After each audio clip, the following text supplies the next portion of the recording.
What is going on, guys? Jack here, and welcome back to episode number 4 of Park to Prem here with Boston United. Today we've got a game against the team who are top. Yes, I've decided that I want to torture myself. I want to give myself a challenge. So today we are going to be taking on York City. They are currently top. We're currently in 13th. We're doing okay, everyone. I'm still dreaming of a playoff spot, but the reality is with 5 games left of the season, it is looking, unfortunately, a little out of reach. We've left it too late to make a late recovery, but over the course of the last month, we have started to get some really good results. Of course, last episode, the game against Bradford Park Avenue didn't really go to plan, and I was a bit apprehensive for the month to come. So many away games, and I knew that we had games against Guiseley, Fylde, and also York to come, the top 3 teams in the league. It's never exactly the easiest run of games to see on the horizon, but for the most part, we've gone through it okay. We've got some wins, everyone, which I suppose is the main thing.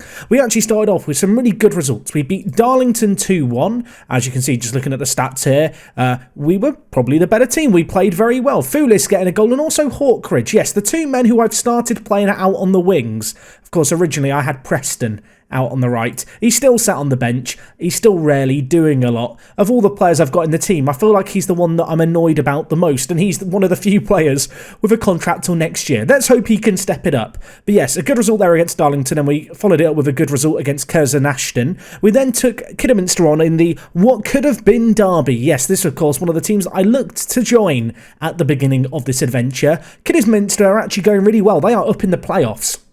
And this was a bit of a ding-dong battle, I suppose, a bit of a mad one. They took the lead inside the first 5 minutes, but the goal was chalked off. They did score, however, not long after through Greenidge. We then scored, actually, through Fraser Preston. So for as much as I want to hate on him, he has actually scored a goal more recently, so give him some credit. Unfortunately for us, Greenidge then scored again in the 27th minute, and he actually had a third goal disallowed in the 45th minute for his hat-trick. And, well, in the second half, things calmed down a little bit.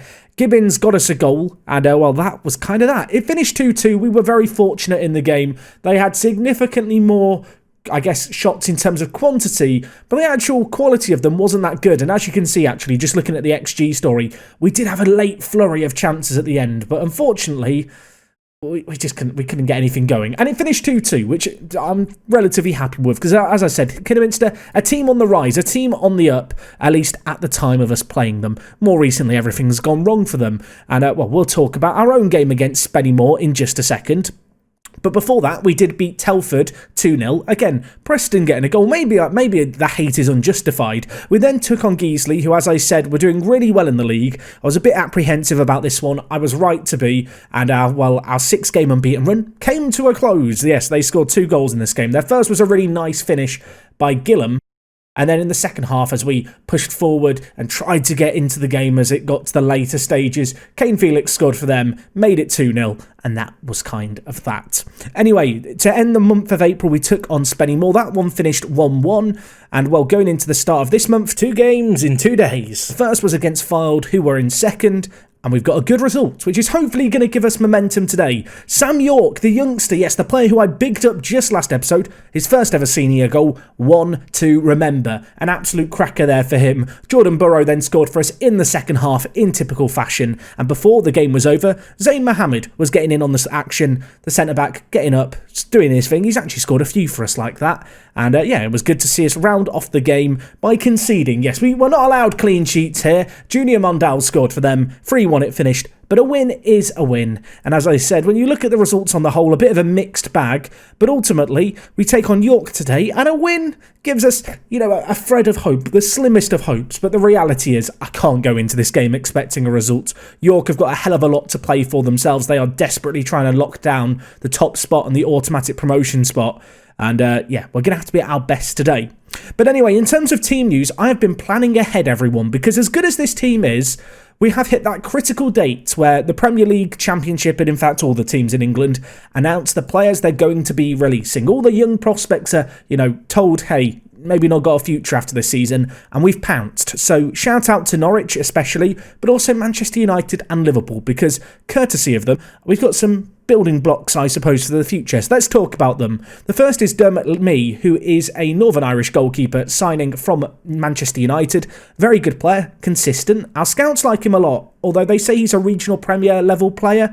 Now, scouts at this level are a little bit inconsistent. For me personally, whilst he's not the most crazy of goalkeepers in the world, I feel like when you compare him to Ross, who's been our starting keeper this year, he's got better aerial ability, he's got better shot stopping, and for me personally, they are the two areas I look for the most in a keeper. For me, I like a keeper who's got aerial reach, handling, one-on-ones and reflexes, and at least for the level that we're currently playing at, Dermot has all four. So quite excited to see how he gets on. Not entirely sure if he'll be our first choice keeper this year, but he has joined us on a very, very small contract. A similar story for Jarrell Quansah, who I think is going to end up being a bargain. I think he's joining us for a contract in the region of £75 a week, which, just to put it into perspective, kind of our current players are earning, well, at the minimum, £200. So for this guy to be joining us for less than 100 is absolutely nuts. He's 18 years old. I'm looking at the 18 jumping reach. I'm looking at the fact he is really, really, really, really tall. It's ridiculous how tall he is.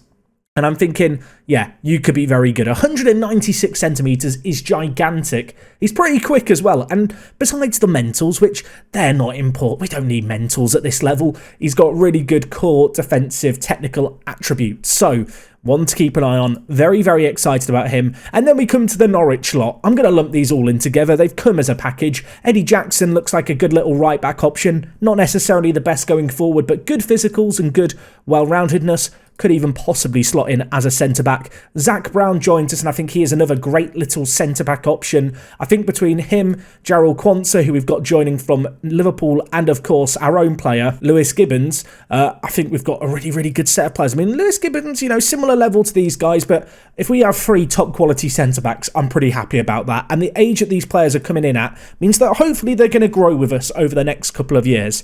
Anyway, we did also sign a couple of centre-mids. Not quite as exciting, if I'm being honest. Saxon Early is going to be joining us from Norwich. He's a good little centre-mid. Very well-rounded, but unfortunately, he is inconsistent. Not a massive fan of that. And a similar story with Abu Kamara, who really I've brought in as a bit of a squad player. He's got good physicals, though. He's pretty well-rounded. He's only 17. He's got the same birthday as me. And, well, he too is inconsistent. But we're going to look past that because he's got the same birthday as me. And that is justification enough to sign a player. So yes, he looks very good, and indeed across the board I think these are good players to have. You know, I'm not going to want to flood the team with too much youth, but ultimately I wanted to get some early business done. These are the kind of players that allow me to start building a little bit of a squad on not much of a budget. In terms of the team, I think there is a bit of evaluation that needs to be done in terms of people who need contracts expiring. For example, Paul Green, the machine. I want to renew his contract. I didn't think I'd be saying that when I joined the club, but the 38-year-old has proven his worth this year. He's currently on £450 a week. If we just chat to him, he wants £800. I can't give him £800. That is 10% of our entire wage budget. And this is kind of why I need to lean towards youth. A lot of the players who have been established in the first team this year just have completely unreasonable wage demands. And as much as there's a few that I would love to extend, I feel like I've got the essentials extended. You know, I've got the most important players to me, you know, here for the longer term. Jordan Burrow, 16 goals this year. I think he could be important. Fraser Preston, for as much as I hate on him, I think is a pretty nifty player for this level. Similar story with Gibbons, Duxbury as well. And of course, Sam York, the youngster, already developing superbly. And today it's going to be Sam York versus York, which is, well, interesting to say the least. It's a chance for him to make his debut. Also, he's got dual nationality. He's decided he's now Irish. He's decided he's Irish today. Will he be English next episode? Who the hell knows? Will be interesting to see how that may influence his international career going forward. But yes, live com debut for Sam Boy today. We're taking on the team who are top. This isn't going to be easy. I am nervous for it. And, well, in terms of the system, it's not changed since last episode. We are playing the same system. As I mentioned against Bradford, I feel like this works really well, kind of sitting back a little deeper against teams who want to attack. Last episode, Bradford didn't want to do that. I'm hoping against York, despite the fact they're coming to our ground, because they're top of their league, they're going to be a bit full of themselves, a bit naive perhaps, and we're able to capitalise on it. We'll see if that plays out today. And of course, as I said, a win here gives us a little bit of a hope of the playoffs. But I think tomorrow's episode is most likely going to be just a case of let's play the final game of the season, have a look at what's going on around England, and then kind of start talking about the squad building plans and who needs contracts, who I'm going to keep, and such. I feel like one thing with this series that I want to be doing, because we're going to be jumping between teams, in the end of season live comms, I do want to try and contextualise what's going on in the rest of England so that we can, have a rough idea for what teams might be on the up or the downs, on the rise or on the fall, and that may, be able to influence our decision making going forward in terms of jobs. But I don't know, in the immediate future, I'm pretty happy here at Boston. I feel like we've got a fun little project, and Jack Redshaw just wants to destroy all hope and optimism I have. That was a pretty blooming good goal, wasn't it? I mean, that's his 15th goal of the season. He can't have scored many better than that. I honestly thought that was just going to go sailing over. I thought that is a typical non-league striker attempt in Football Manager. Instead, it's gone straight into the top. I mean, I just want to stand up and applaud. Sometimes you just got to stand up and applaud it and say, that was a blooming good goal. Fair enough, Redshaw. Clearly not a fan of Boston. Anyway, you can see here, looking at their system, they're playing a bit of a three at the back shebang. I've noticed a few teams in the league playing this. I'm not sure if I really have an opinion on it yet. I feel like we match up okay against it. And, Rowlands, what can you do here? Whipping it in. Hawkridge takes it down. Go to the left. Go to the left. Oh, he's going to the middle. Sammy boy, don't give me hope like that. You're not quite as good as York's player yet, mate. Not quite Redshaw yet, son. It's easy, Tiger. I know he's naturally a striker and we're training him to play centre mid. He's still got a bit of an attacking instinct in him.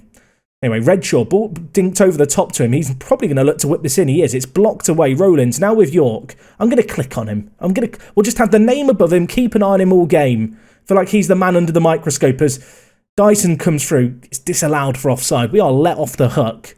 I do feel like in live comms, we've always played worse. I don't know if the team's camera shy. I don't know if I'm just a bit unfortunate. Obviously, the game against Bradford, statistically, we were unfortunate. So far in this game, we're taking on the team who are top. It's going to be a challenge, but we've not done anything there, to be frank. It's been pretty poor. And, at half-time, it is 1-0 York, and it's not been a great, entertaining match, has it, so far?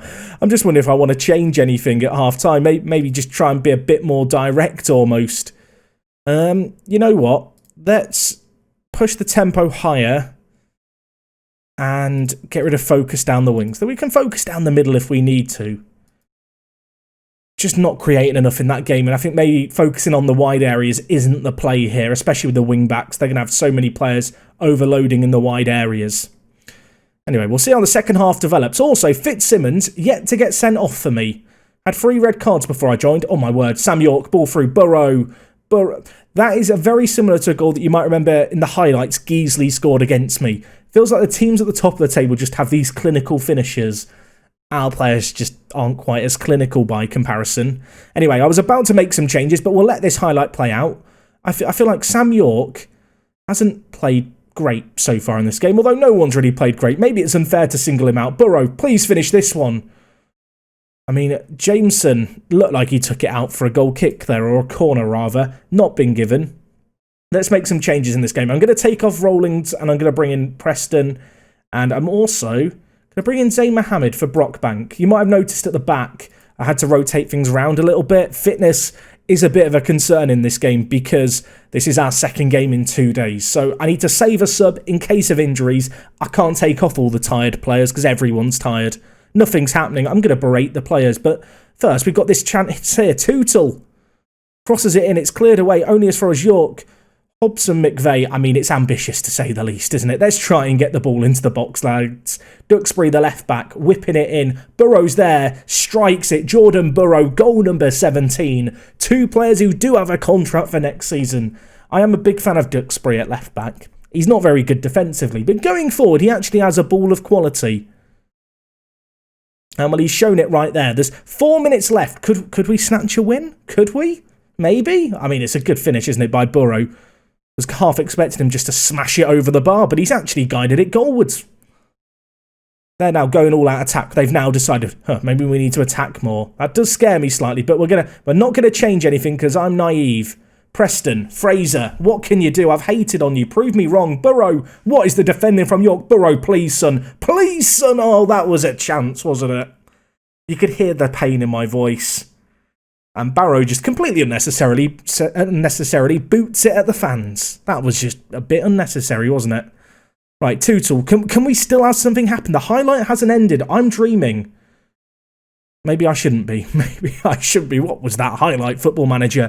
1-1 it finishes. That is not a bad result against the team who are top of the league. We ended it with a higher XG. The changes that we made in the game definitely worked in our favour. And as soon as they went to a 4-2-3-1, we were the team creating all the chances. That on another day, we actually end up smashing and grabbing that one. But you know what? I'm going to praise the players anyway. We need to keep confidence high. Burrow coming to the rescue. Again, I feel like I've said that a lot this year. He scored a lot of goals for us this year. I'm a little concerned we're too reliant on him. I thought we'd got over that phase in April, because you can see in March, all but one goal was scored by Jordan Burrow. It was a little bit different last month, but this month has continued again with Burrow scoring in both games so far. I mean, all in all, a good little performance, and apparently an unspectacular start. That marks 20 games in charge, and the jury's still out. Apparently there's been a positive reaction to my wing play of late. Well, that's something. Unspectacular. That feels like a dig. I would like to thank the media for such a beautifully crafted review of my management. I'm offended. I'm offended. You might be wondering, Jack, has your manager profile changed in 20 games? Let's take a peek. I don't know if there's more twos here than there were ones at before. We are still studying our national seat. I don't know how long that takes to get. Maybe we'll have it by the end of the season. But yeah, that leaves a little bit to be desired, doesn't it? Here, I mean, if it was chairman manager, probably not extending my contract with stats like this. But we've got a 2-year contract. We don't need to worry. We've got time. And well, hopefully in that time, we're going to see Sam York develop. I'm still going to big him up. Every episode, we're going to keep a look on him. Worth noting, he has improved in his strength, everyone. Will it be at 2 next time? That is a question that you'll have to tune in tomorrow to find out, I suppose. So in terms of when we'll be back, we'll be taking on Gloucester in the final game of the season. I imagine it's away from home. If there is a chance of the playoffs, maybe we'll do a double header with the game against Hereford. That game could be an interesting test just to see how far we've come since we took over. And well, until next time, I guess I'll see you guys soon. Have a fantastic rest of your day. I will see you again bright and early tomorrow. Let's see how we end the season. Maybe we can get to the playoffs. It feels a little unlikely, but with 4 games left, we've still got hope. It is me, Jack, and I will talk to you guys in a bit. I'm out.